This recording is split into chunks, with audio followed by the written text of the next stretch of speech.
Hello and welcome. My name's John and I'm a visitor guide here at Armagh County Museum. The museum is located in the beautiful tree-lined mall in the city of Armagh, established in 1937 and in fact is the oldest county museum in Ireland. First up on our journey of discovery is the Prehistory Gallery. We have a brilliant collection of prehistoric pots. The ability to fire clay and make pots was a skill first learned in the Neolithic period, which was about 4,000 years BC. These were made from coils of clay rather than using, as is today, the potter's wheel. As well as using pots for cooking and storage, they were often buried with the dead. By the time of the Bronze Age, the pots used for funerals came in a variety of forms, from large decorated vessels to tiny pygmy pots.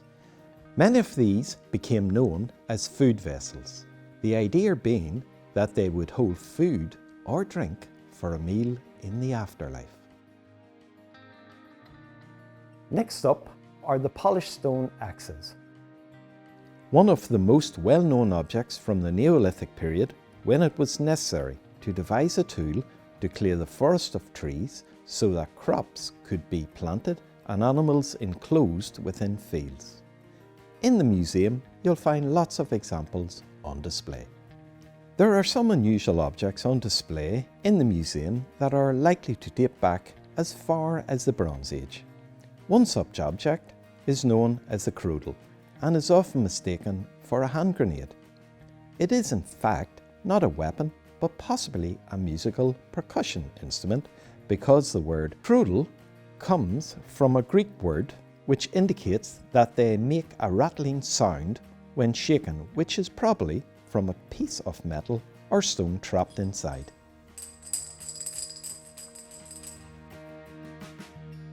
A lot of early objects have been preserved in peat bugs, including these wooden methers or drinking vessels. They contain an unusual substance, most commonly referred to as bog butter. It's a waxy substance, very pale in colour, but not something that you would put on your toast, as it's more like soap than butter. It is possible our ancestors used the peat bugs as a sort of fridge.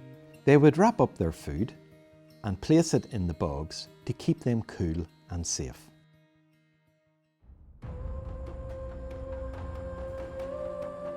Did you know Armagh was raided 9 times between 832 and 919 AD by the Vikings?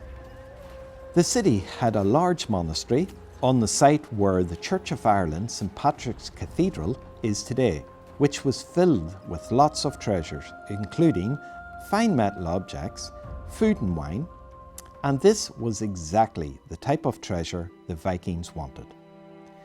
As you move through the gallery, you will come across the Tynan Hoard, a collection of 5 bracelets made by the Vikings in the 9th and 10th centuries. It was discovered on the Tynan estate in 1861 and thought to be buried there for safekeeping by a Viking raider. As you explore the gallery, you'll see the heading Mahayana. It's a general term used to indicate that the information and objects relate to the development of Armagh city and county. As I said, at the beginning of the city's foundation is traditionally associated with St Patrick in 457 AD. Originally granted land by the local chief Dyer in the lower area of Scotch Street, Patrick finally secured the hilltop site where the Church of Ireland Cathedral now stands. This was the site of the great monastery of Armagh, where the Book of Armagh was compiled in 807 AD. The impact of Christianity was felt throughout the county, from the Kinnasaggard Pillar near Jonesborough to the foundation of the Franciscan Friary in 1263 AD, which is situated on the outskirts of the city. The trials and tribulations of religion and politics are also reflected in objects such as Pennell crosses and the toppling of the market cross in 1813. As we make our way around the gallery, there are examples of the local cottage industries, including lace making, straw craft and linen. There are lots of beautiful examples of Carrickmacross lace and intricate harvest nuts made during the harvest and given to loved ones.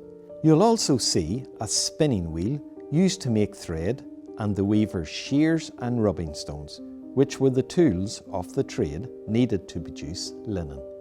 As you move along the gallery, you will encounter some fabulous costumes worn by the affluent ladies and gentlemen of the city. The museum has an extensive costume collection reflecting the changes in fashion throughout the ages. On display are some fine examples for you to explore, including dresses, men's waistcoats, jewellery and accessories. Opposite the costume gallery, there's a great selection of uniforms, rifles and swords that reflect militaria across the county and beyond. Some interesting objects include the busby. This particular one belonged to an officer in the Tyrone militia around 1900.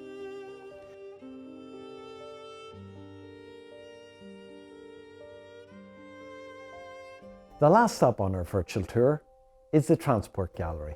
Here we'll find items such as hats, tickets, timetables and engine nameplates. Here you will also find out about Ireland's worst railway disaster, which happened just outside Armagh on the 12th of June 1889, when a crowded Sunday school train excursion collided with another train.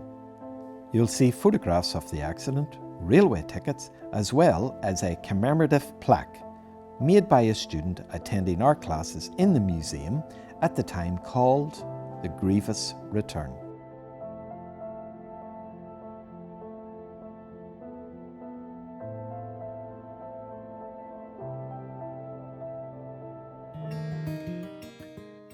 Thank you for joining us on our virtual tour. Why don't you come along and start your own journey of discovery at Armagh County Museum?